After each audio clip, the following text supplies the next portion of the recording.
Hi, and welcome to HRS 5450, Assistive Technology for Sports and Recreation. I'm Carmen DeGiovane. Well, this week for Module 8, we'll be talking about winter sports. But before I get to winter sports, I want to talk about Big Ten basketball. Of course, this weekend,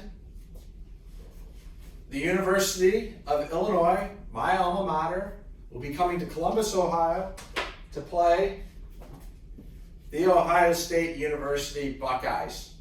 It's the last game of the Big Ten season. Should be a great game. I'm really excited because Illinois just beat Michigan earlier this week. Of course, by the time you see this video, you'll know who won the game, so I just hope it's a close game. And of course, I'll be rooting for, I'll hold off on that. So let's talk a little bit about the course. In the last module, we talked about summer sports. Now in this module, we're going to talk about winter sports.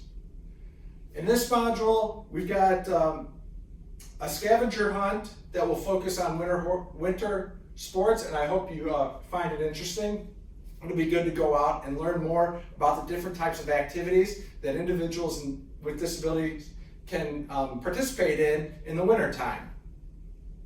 To help you along, I've got two readings for you. The first one is from New Mobility, and it's entitled Wintertime Options. That makes sense. It provides a great overview of downhill skiing or alpine skiing, cross-country skiing or Nordic skiing, and snowmobiling. So I hope that gets the brain juices flowing as you learn more about winter sports.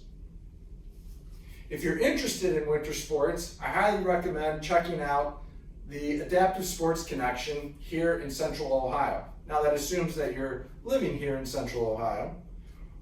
But if you're not, there's oftentimes a group, an organization that supports outdoor activities for individuals with disabilities. So check those out. Finally, the second article is an article on injury prevention. It's a good reminder that injuries do occur and they are preventable.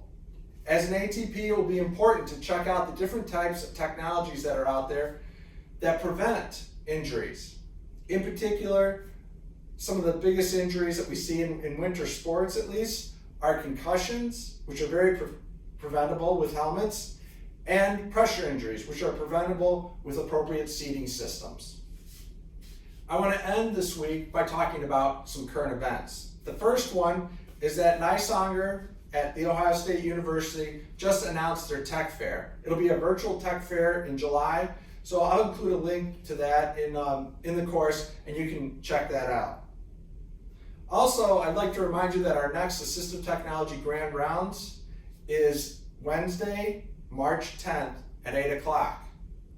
Lindsay Boyce, who is an OTD student, an occupational therapy doctorate student at The Ohio State University, will be presenting on tips and falls and the prevention of tips and falls in wheelchairs and scooters. So this is the culmination of her capstone, and so I hope you're able to attend it and you can learn more about preventing tips and falls. As always, email me or send me a message through Carmen Canvas if you'd like to meet to talk about the course in particular or anything about assistive technology in general.